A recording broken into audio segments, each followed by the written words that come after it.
Firman Tuhan hari ke-280-2024 Kitab Kejadian, pasal 3 ayat 8, perikop, manusia melawan Allah karena pengaruh ular yang cerdik. Pada hari ini, yaitu hari yang ke-208, tanggal 26 Juli 2024, firman Tuhan yang kita baca pada pagi hari ini yang tertulis dalam kitab Kejadian pasal 3 ayat yang ke-8 dengan perikop manusia melawan Allah. Dengan ayat inti diambil dari pasal 3 ayat 8. Ketika mereka mendengar bunyi langkah Tuhan Allah yang berjalan-jalan di taman itu pada waktu hari sejuk, bersembunyilah manusia dan istrinya itu terhadap Tuhan Allah di antara pohon-pohonan dalam taman. Nah, kemudian bacaan pagi diambil dari kitab 2 Samuel pasal yang ke-8 ayat 9 sampai 14. Ini sama dengan perikop kemarin, tetap membicarakan tentang kemenangan-kemenangan Daud dalam peperangan. Dan bacaan malam diambil dari Yakobus pasal yang ke-5 ayat 1 sampai dengan 6. Peringatan kepada orang kaya. Sebagaimana biasanya, pedoman kita dalam bulan ini tetap kita ambil dari Taman HKBP bulan Juli dengan satu topik. Tujuan Tuhan memelihara hidupmu. Jadi topik ini selalu kita bawa dalam setiap hari, bahwa Tuhan memelihara hidupmu, hidup kita, dan hidup saya. Kemudian ayat inti dalam satu bulan, di bulan Juli, tertulis dalam Filipi pasal 4 ayat yang ke-19. Allahku akan memenuhi segala keperluanmu menurut kekayaan dan kemuliaannya dalam Kristus Yesus. Itulah ayat inti satu bulan. Kekayaan dan kemuliaannya dipenuhi di dalam Kristus Yesus. Sekarang kita masuk dalam perikop hari ini. Mengapa manusia melawan Allah? Ini yang menjadi topik kita. Dan kalau kita lihat dalam Kejadian 2, ya, bahwa dikatakan ular binatang yang paling licik dari seluruh binatang yang dibuat oleh Tuhan Allah.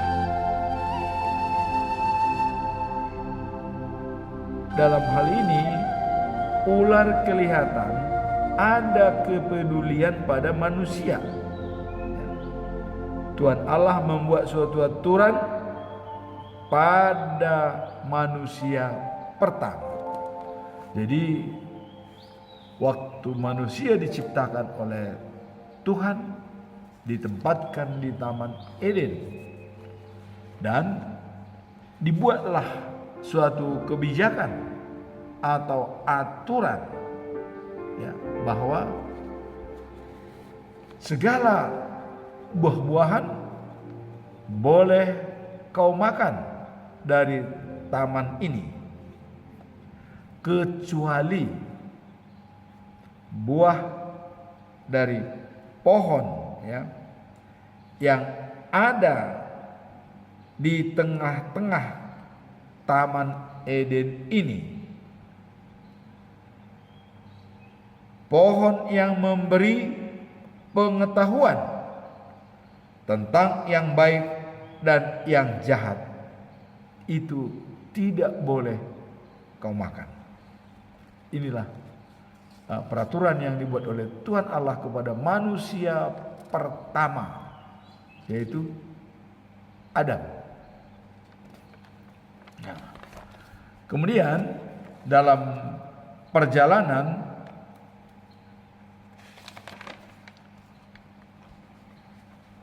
bahwa Allah melihat manusia yang sendirian, lalu Tuhan berkata, tidak baik manusia hidup sendirian. Aku akan membuat teman yang cocok untuk membantunya.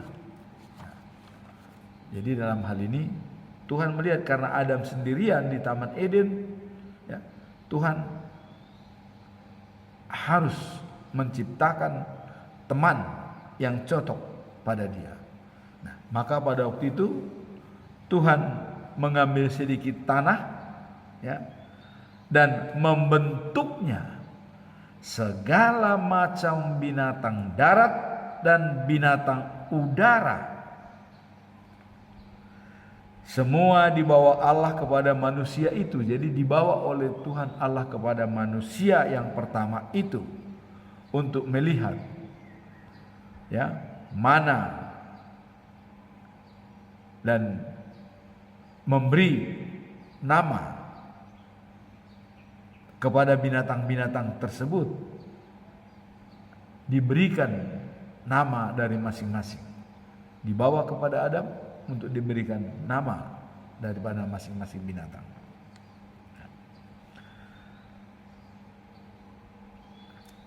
Itulah asal mulanya binatang di darat dan di udara mendapat nama masing-masing, diberikan oleh Adam sendiri.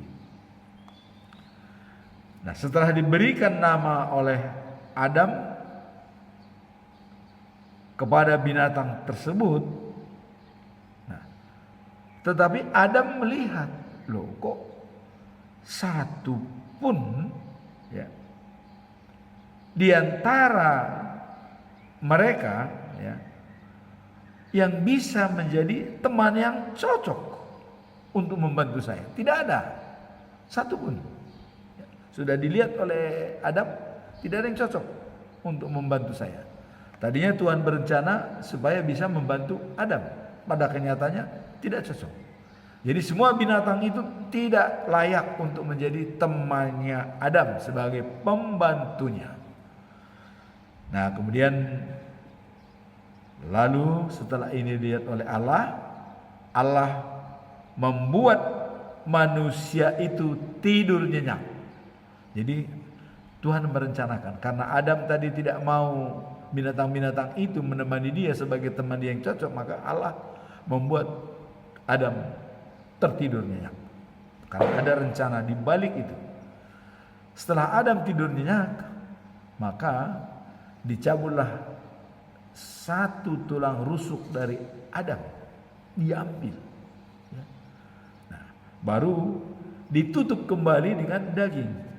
Jadi operasi pertama yang ada terjadi di dunia ini adalah pada Adam, oleh Allah sendiri. Diambil rusuknya dan ditutup dengan daging.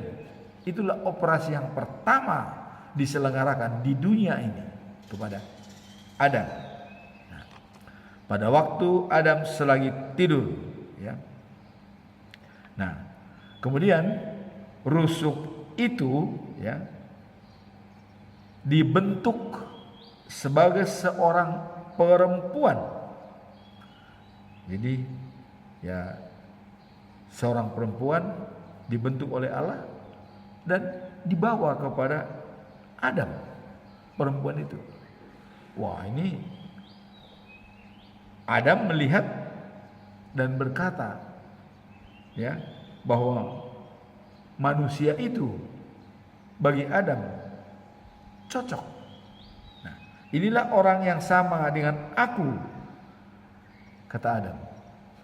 Jadi memang karena tulang dari tulangku dan daging dari dagingku, ya, kunamakan dia perempuan, karena ia diambil dari laki-laki. Nah, itulah sebabnya orang laki-laki meninggalkan ayah dan ibunya dan bersatu dengan istrinya, lalu keduanya menjadi satu.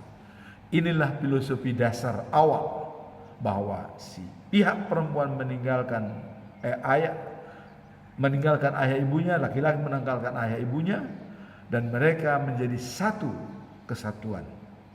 Itulah awal daripada pertemuan antara perempuan dan laki-laki meninggalkan ayah dan ibunya. Inilah filosofinya, karena sudah menjadi satu. Nah,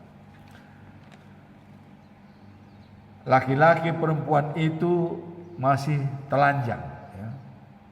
Tetapi mereka tidak merasa malu, walaupun mereka dua-duanya telanjang, tapi tidak merasa malu, karena memang ya masih suci mereka, masih benar-benar pengabdiannya kepada Tuhan, dan mereka tidak ada pikiran-pikiran yang jelek, dan mereka memang hidup rukun dan damai tulus. Nah, sekarang kita mau masuk kepada perikop. Dengan ketenangan Adam sebagai laki-laki pertama, ya, dan perempuan itu istrinya Hawa itu, ya, mereka rukun. Nah, sekarang perikop kita tadi, manusia melawan Tuhan. Nah, mengapa manusia melawan Tuhan? Dalam pasal 3 ayat 1, ya, dikatakan bahwa ular adalah binatang yang paling licik dari segala binatang yang dibuat oleh Allah. Inilah yang paling licik dan paling cerdik dibuat oleh Allah. Untuk memulai tugas daripada si iblis, seolah dia itu sangat bersahabat dengan Hawa, familiar, ya. Dia bertandang kepada Hawa. Dikatakan begini. Nah, ular bertanya kepada perempuan, apakah Allah benar-benar melarang kalian memakan buah-buah dari segala pohon di taman ini? Inilah awalnya pembicaraan, ya, dan kepedulian daripada si ular kepada manusia. Lantas perempuan menjawab, semua buah-buahan dari setiap pohon boleh kami makan, kecuali, ada terkecuali, dari pohon yang ada di tengah-tengah taman ini. Allah melarang kami untuk makan buah itu ataupun menyentuhnya. Nah, risikonya jika kami makan, kami mati. Jadi ular, ya, mengartikan secara harfiah, bukan secara psikologi atau secara spiritual, ya. Karena mati dalam arti Allah yaitu rohnya bisa mati karena berdosa. Tapi ular menyampaikannya secara fisik. Wah, kata ular. Jawab ular. Ya. Ular menjawab dan akan masuk dalam lingkaran pengaruh, ya, atau circle of influence. Ular mencoba masuk dalam lingkaran pengaruh manusia, ya. Itu tidak benar. Wah, disalahkan oleh ular. Itu tidak benar katanya. Karena dia akan mencoba melihat dari lahiriah, bukan dari spiritual.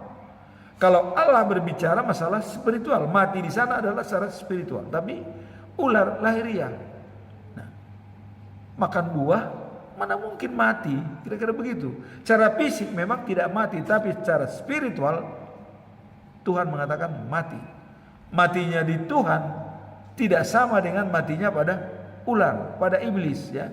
Kalau matinya iblis adalah fisik, tapi matinya pada Tuhan adalah jiwa, roh yang mati karena dosa.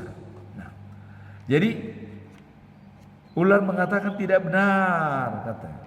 Kalian tidak akan mati, ya. Tidak akan mati karena melihat secara fisik, makan buah kok mati, makan mungkin tambah sehat, kira-kira begitu, ya. Karena dia tidak tahu arti sebenarnya mati itu daripada Tuhan Allah.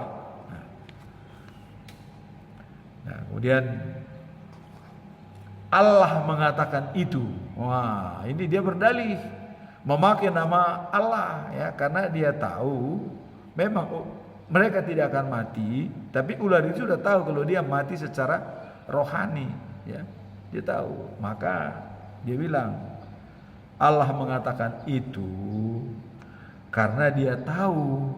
Nah, jika kalian, ya, makan buah itu, pikiran kalian terbuka. Wah.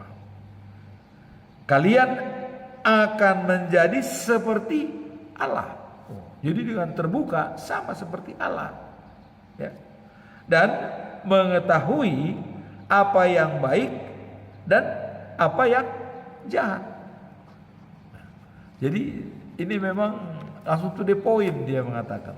Karena itu tadinya hak prerogatif Allah tentang baik dan jahat. Nah, itu diturunkan kepada manusia supaya kalian sama seperti dia, kata. Karena dia tahu kan, ular itu tahu kalau manusia itu diciptakan sesuai dengan gambarnya, gambar Tuhan. Jadi supaya kalian sama seperti manusia. Itulah jawaban daripada ular, ya. Mengetahui apa yang baik dan apa yang jahat. Wah, ya perempuan tergoda. Ya pasti tergoda lah, karena juga tadi larangan itu tadinya pada waktu Adam sendirian, ya. Diberikan peraturan itu. Hawa belum ada, ya, diberikan. Nah, tapi Hawa dapatnya juga dari Adam peraturan itu, ya, bahwa tidak boleh makan. Maka perempuan itu tergoda melihat bahwa pohon itu indah dan buahnya, ya, nampaknya enak untuk dimakan. Wah, karena melihat buahnya indah dan bagus, wah ini boleh juga nih. Kami tidak akan mati, katanya. Dan maka sama dengan Allah, terbuka. Inilah pengaruh iblis mulai masuk dalam manusia. Lingkaran pengaruh iblis mulai masuk kepada manusia. Inilah awalnya. Nah, sebab itu ia memetik buah pohon itu lalu memakannya tanpa ada lagi, langsung dimakan. Langsung dimakan. Ya memang hidup. Ya. Nah, kemudian memberi juga kepada suaminya dan suaminya pun memakannya. Jadi sudah jelas mereka sudah makan. Sekarang apa yang terjadi? Nah, sesudah makan buah itu, pikiran mereka terbuka dan mereka sadar bahwa mereka telanjang. Langsung sadar, wah, kami ini tidak punya pakaian. Ya, karena tadi memang mengatakan akan mengetahui ya, apa yang baik, apa yang jahat, dan mereka sudah tahu kalau mereka tidak berpakaian. Tadi waktu mereka masih baik-baik saja, belum berdosa, tidak berpakaian, tidak merasa malu, biasa. Ya. Sekarang, wah, kami tidak berpakaian, katanya. Nah, maka sebab itu mereka menutupilah tubuhnya dengan daun-daun ya, pohon-pohonan yang ada di taman tersebut supaya tidak dilihat oleh Tuhan. Mereka bersembunyi ya, dan daun-daun menutupi wajahnya ya, dengan daun yang mereka ambil, yang dirangkai seperti baju ya dan celana dari daun-daun. Nah, kemudian masuk kita pada ayat ke-8 yang ayat daripada hari ini. Maka petang itu mereka mendengar suara Tuhan Allah berjalan di dalam taman. Takutan mereka. Lalu mereka ya bersembunyi di antara pohon-pohon supaya tidak dilihat oleh Allah. Jadi dengan mendengar suara Tuhan berjalan, mereka takut dan bersembunyi. Ya.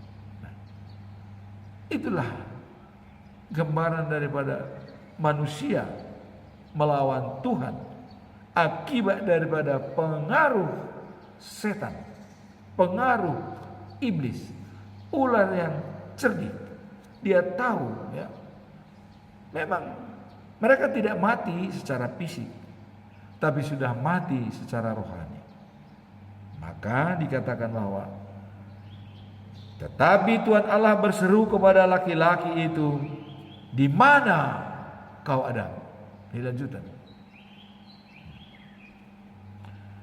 Laki-laki menjawab, saya mendengar engkau di taman. Saya takut, jadi saya bersembunyi karena saya telanjang. Dia belum tahu kalau itu dosa. Dia bersembunyi karena dia telanjang, merasa malu. Karena sudah bisa membedakan mana yang baik dan mana yang buruk. Tadi katanya memang kalau kau makan itu kau akan tahu mana yang beda. Karena buah daripada pohon itu buah pengetahuan yang baik dan yang buruk. Nah, sekarang mereka sudah tahu kalau mereka sangat buruk karena dia telanjang, malu, ya. Jadi pengetahuan itu sudah ada, langsung turun kepada manusia. Tadi juga ular mengatakan, supaya kau tahu yang baik dan buruk, katanya. Ya memang menjebloskan. Ya. Belum tahu mereka kalau itu dosa, ya belum. Nah kemudian karena dia bilang takut, kami bersembunyi, datanglah Tuhan ditanya, siapa yang mengatakan kepadamu bahwa engkau telanjang? Siapa yang mengatakan bahwa kau telanjang? Allah bertanya, apakah engkau makan buah yang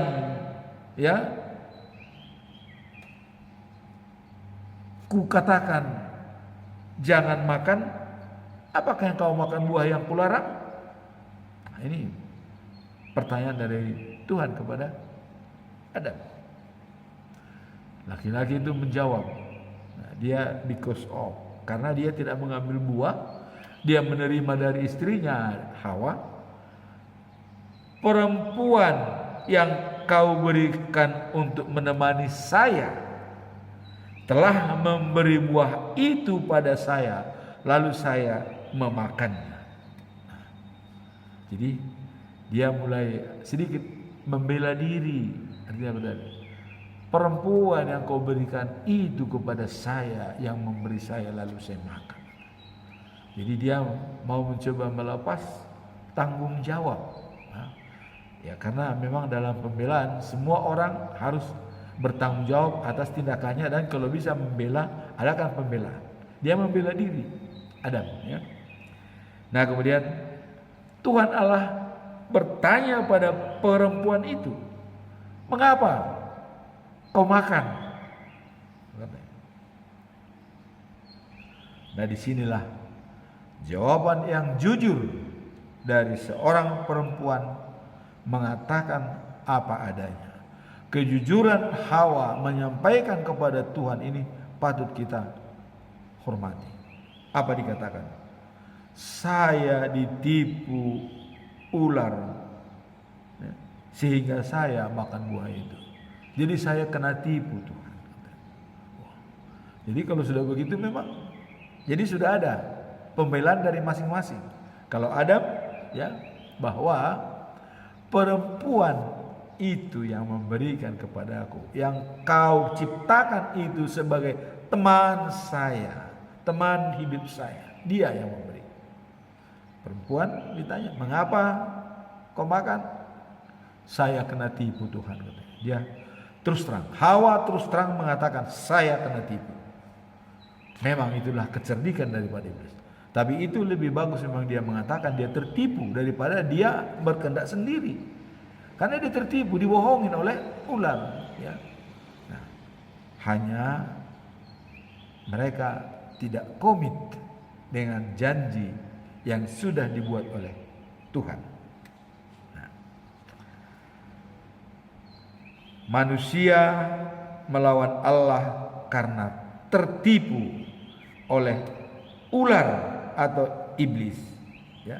Nah, jadi dengan pesan moral daripada ayat ini, dengan melihat ini, Tuhan berjalan-jalan di Taman Eden melihat Adam dan Hawa bersembunyi karena takut, karena sudah telanjang, dan mereka mengakui mereka tertipu. Nah, jadi kesalahan tersebut belum memang diselesaikan. Bagaimana akhir daripada cerita ini? Tapi kalau kita melihat cerita-cerita selanjutnya, ada hukuman kepada ular, ada hukuman kepada manusia, ya, bahwa mulai saat itu ada perjanjian terhadap ular dengan manusia. Dan janji utama kalau kita lihat cerita adalah, dan engkau akan memagut manusia, katanya kepada ular, tetapi kau juga akan dimatikan. Jadi dua masalah ini. Jadi masing-masing dari binatang dan manusia harus saling menjaga. Kalau ular mau selamat, jangan mematok manusia, ya, dia akan selamat karena tidak akan dibunuh. Nah, itulah pesan moral dari masalah ini. Jadi karena penipuan, karena tertipu, maka dia berdosa. Nah, apakah ada nanti kaitannya ini dengan perikop terakhir, peringatan kepada orang kaya? Ya, mari kita lihat. Sekarang kita lihat bacaan pagi, ya. Bacaan pagi diambil dari 2 Samuel pasal 8 ayat 9 sampai dengan 14. Nah, ini kemenangan-kemenangan Daud. Kita masih teringat dari hal-hal yang kemarin, ya, bahwa kita telah mengulas tentang kemenangan-kemenangan Daud, ya. Dia tetap mengandalkan Tuhan dalam hidupnya. Itulah membuat Daud menjadi bisa the winner atau memenangkan peperangan, ya. Nah, Daud selalu mengandalkan Tuhan.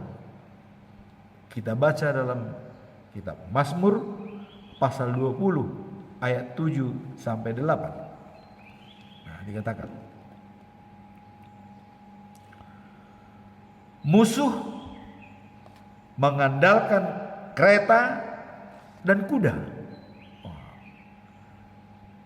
Jadi Daud sudah melihat musuh mengandalkan kereta dan kuda. Begitu banyak pasukan berkuda, begitu banyak kereta mereka yang siap untuk menyerang. Musuh mengandalkan itu, kata Daud. Tetapi kami mengandalkan nama Tuhan Allah kami. Ini menunjukkan kesetiaan Daud pada Tuhan. Walaupun sebenarnya ia ahli militer, ya, dan punya kemampuan yang kuat. Nah, nanti kita lihat setelah ayat ini, dia punya kemampuan yang kuat, punya panglima, ya, punya imam, punya sekretaris, semua lengkap, panglima perangnya ada, ya, angkatan bersenjatanya ada. Tapi, ya, dia tidak menganggap itu berarti apa-apa kalau tidak dengan Tuhan. Dia tetap mengandalkan Tuhan. Dia tetap setia pada Tuhan. Karena Tuhanlah yang dapat menentukan segala-galanya. Inilah pendapat dan falsafah hidup daripada Daud. Saya tidak bisa apa-apa tanpa Tuhan. Walaupun dia punya angkatan perang yang bagus, panglima yang kuat, dia tetap mengatakan, saya tidak bisa apa-apa, tetap mengandalkan Tuhan. Nah, jadi ini sudah dimulai pada saat Daud memakai alat tembalang untuk membunuh Goliat. Bagaimana bisa? Coba pakai tutup kepala yang pengaman, tapi Daud menyampaikan tembalang itu pecah dan masuk ke otaknya, tembus sampai ke belakang. Coba kalau bukan campur tangan Tuhan. Tapi itulah Tuhan mau memakai Daud sebagai hambanya. Dia diawasi oleh Tuhan dan Daud menurut apa kata Tuhan. Itulah kita lihat dalam perikop kemarin. Nah, sekarang kita masuk dalam hari ini, ya. Dalam ayat 9 dikatakan, Raja Tou dari Hamat, ya, mendengar bahwa Daud telah mengalahkan seluruh tentara Hadadezer. Ya.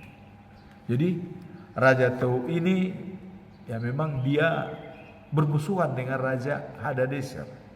Begitu dia mendengar bahwa Daud sudah memenangkan peperangan, langsung dikirim, ya, putranya Joram.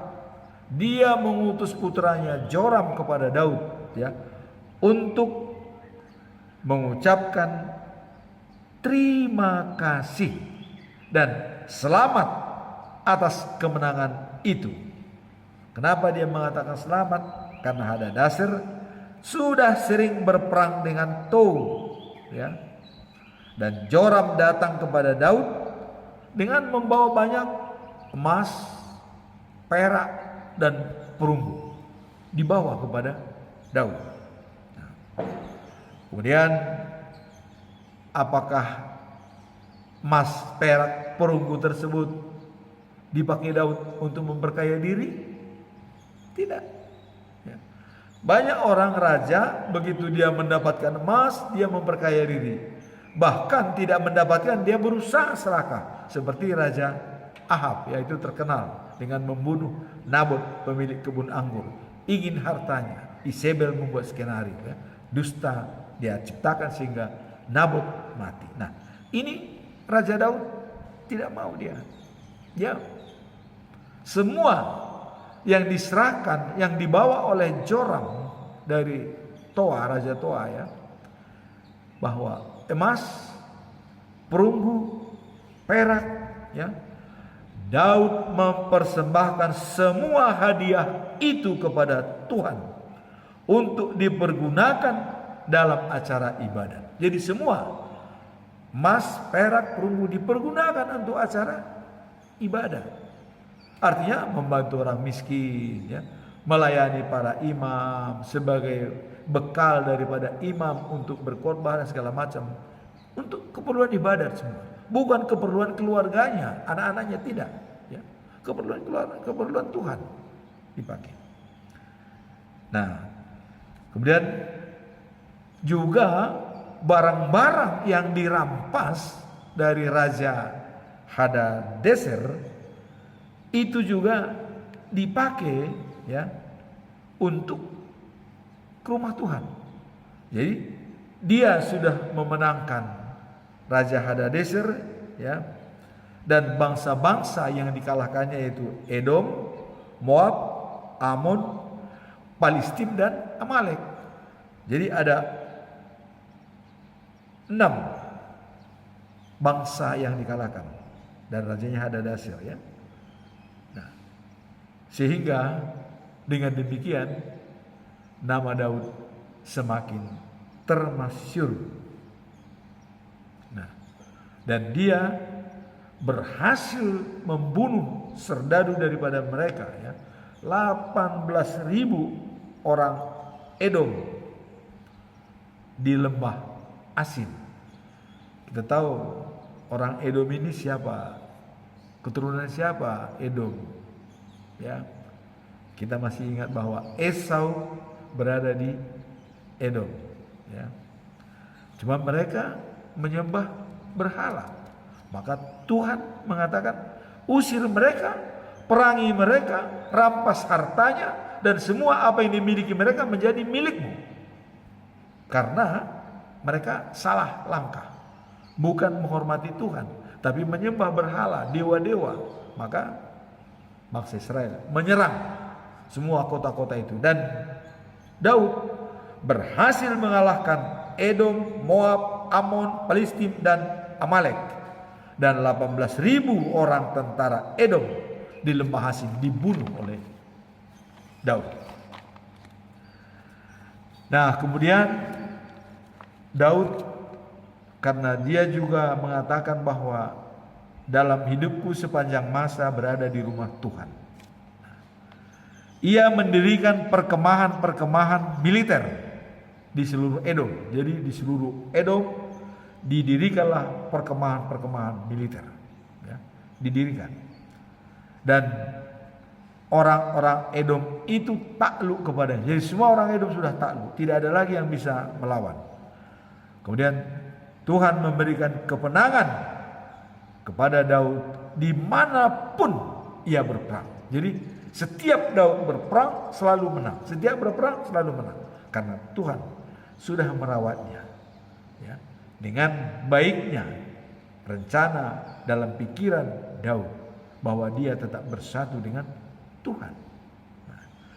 Nah, kemudian setelah akhirnya maka Daud, ya, memerintah seluruh Israel dan menjaga agar rakyatnya, ya, selalu diperlakukan dengan adil dan baik. Jadi dia cita-citanya adalah memperlakukan kepada rakyatnya adil dan baik. Maka untuk melengkapi semuanya itu, ya, untuk melengkapi apa yang dilakukan oleh Daud, dia mengangkat panglima angkatan bersenjata Joab, anaknya Seruia. Siapa Seruia? Seruia adalah adik perempuan daripada Daud.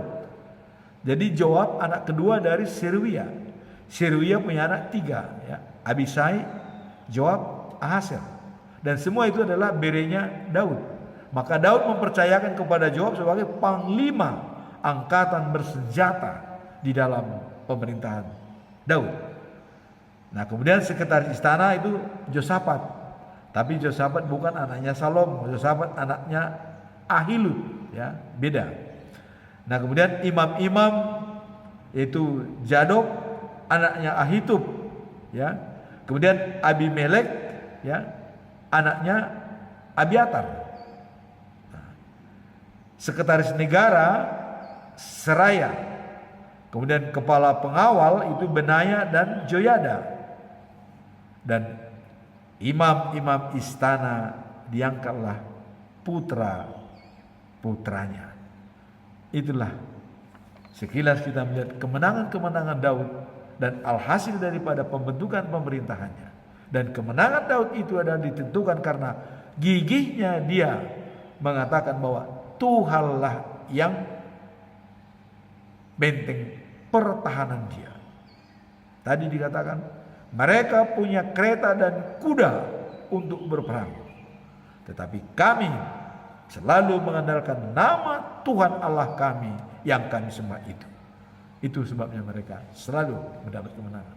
Jadi bersahabat dengan Tuhan, dia akan diberikan yang terbaik. Kemudian bacaan malam kita lihat dari Yakobus pasal 5 ayat 1 sampai 6. Peringatan pada orang kaya. Nah, ini kita lihat dulu dari ayat 1 sampai 6 ya. Nah, Yakobus mengatakan, saudara-saudara orang kaya, percayalah nasihat saya. Hendaklah kalian menangis dan meratap karena kalian akan menderita sengsara. Kenapa? Ini pertanyaan kita. Mengapa Yakobus mengatakan seperti itu? Ya. Disebutkan tentang orang-orang yang menangis dan mengeluh, ya, karena penipuan dan eksploitasi yang dialami oleh rakyat. Kalau para ahli Alkitab ini menunjukkan bahwa ya, peringatan ini tidak hanya bagi mereka yang kaya secara finansial, tetapi juga bagi mereka semua, agar senantiasa bersyukur dan menggunakan sumber daya yang kita miliki dengan bijak, ya, berbuat baik kepada sesama dan tidak melupakan tanggung jawab sosial kita. Jadi walaupun ini pesan kepada orang kaya, tapi ini berlaku untuk semua. Tapi diutamakan tadi orang kaya. Kenapa? Karena orang kaya itu cenderung ya menimbun harta, ya, dan menempatkan hartanya yang tidak layak. Nah, sehingga dikatakan bahwa harta mereka kan habis dimakan rayap dan dikerubuti oleh tasik, sehingga tidak berguna. Nah, kira-kira begitu. Nah, sehingga di sini dipesankan kepada orang kaya supaya hati-hati dalam mempergunakan hartanya. Apalagi tadi dikatakan ada keluhan dan tangisan daripada orang-orang yang pernah ditipu oleh orang kaya. Mereka didengar oleh Tuhan. Itulah maka dipesankan oleh Yakobus di sini, hati-hati kepada orang kaya.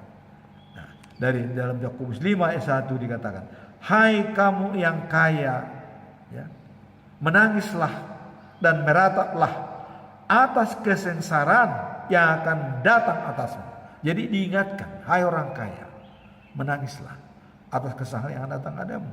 Nah, dalam ayat ini Yakobus menyampaikan peringatan kepada orang-orang kaya mengenai kesengsaraan yang akan mereka alami akibat penumpukan kekayaan yang tidak adil. Jadi ini karena penumpukan kekayaan yang tidak adil, maka dikatakan menangislah, merataplah, karena kesengsaraan akan datang. Apakah ada contoh orang kaya yang sombong, yang langsung kena hukum oleh Allah? Kita lihat dalam Injil Lukas, ya, orang kaya yang bodoh. Apa kata dari orang kaya ini? Karena banyaknya hasil gandumnya, gudangnya tidak muat, ya, tidak muat. Jadi bukan dia membagi-bagikan gandumnya itu kepada orang miskin, tapi membangun lagi gedung besar supaya muat gandumnya. Dibangunlah gedung yang besar, ya, aman, enak. Langsung berkata, saya enak tidur, enak makan, dan sudah masa depan terjamin. Wah, inilah pikiran manusia. Dengan membangun segala macam, menyiapkan di sana, sudah baik, ya. Tidak memikirkan orang miskin. Padahal masih banyak orang yang tidak makan, yang miskin. Harusnya bisa dibagi hartanya kepada mereka. Tapi kenapa? Dia menimbun dan menutup dan mempergi gudang. Apa kata Tuhan Allah? Ya. Setelah dia mengatakan, saya sudah cukup menghadapi masa depan. Saya tinggal tidur enak, makan enak. Apa kata? Malam ini nyawamu saya ambil. Kemana hartamu? Malam itu juga dia mati. Terus kemana hartanya? Yang dikatakan sudah siap segala macam.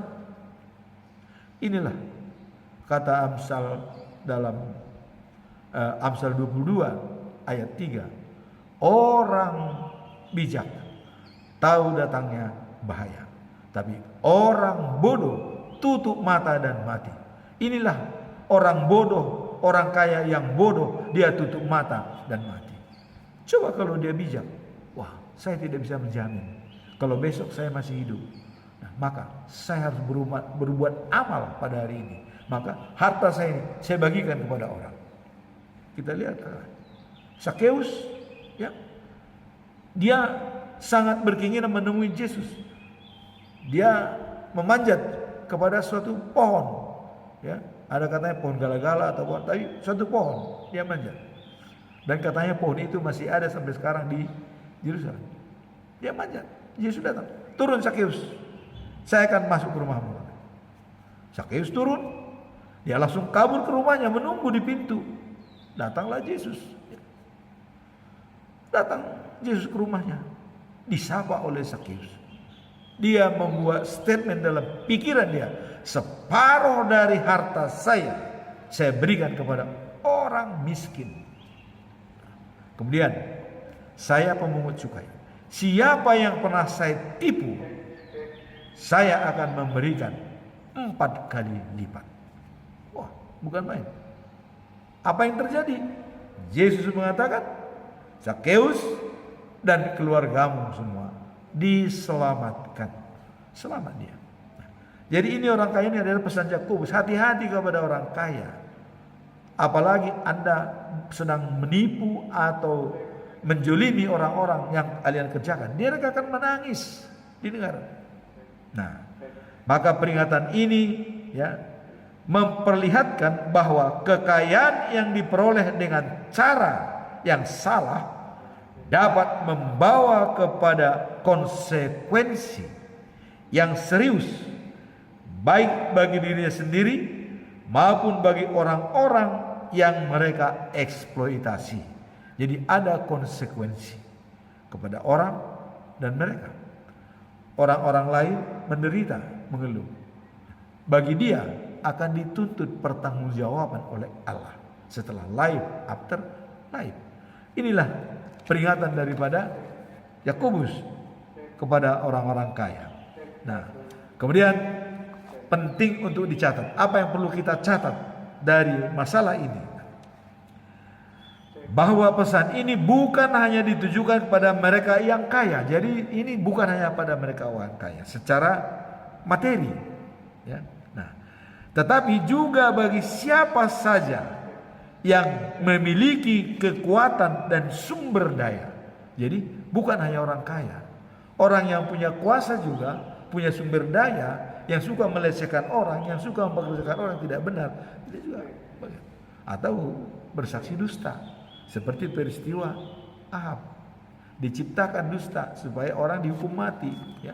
Jadi orang yang punya kuasa pun berlaku, bukan hanya pada orang kaya. Nah, kemudian kita diingatkan untuk mengusahakan apa yang kita miliki dengan, ya, sejak awal. Nah, kemudian kita memperlakukannya dengan bijak dan adil. Jadi apa yang kita miliki sejak kita berada di dunia ini harus kita pergunakan dengan bijak dan adil, ya.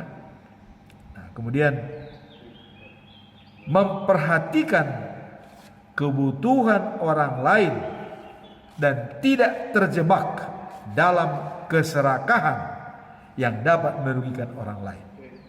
Nah, jadi memperhatikan kebutuhan orang lain.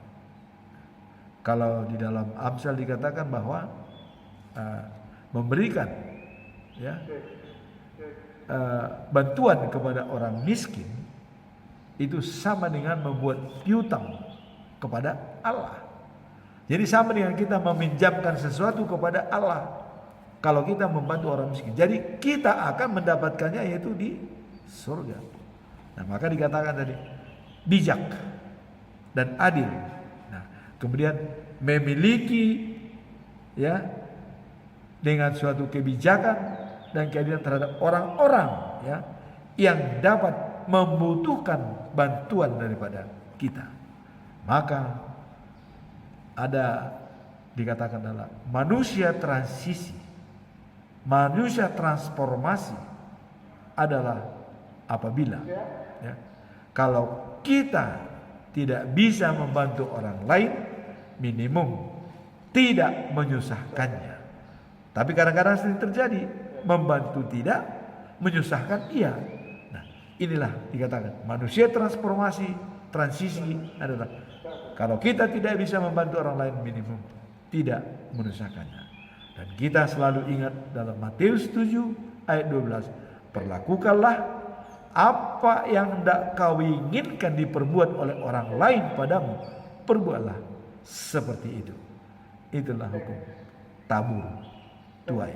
Semoga firman hari ini menjadi bekal bagi kita dalam menjalankan tugas kita sehari-hari. Amin. Tuhan memberkati kita semua.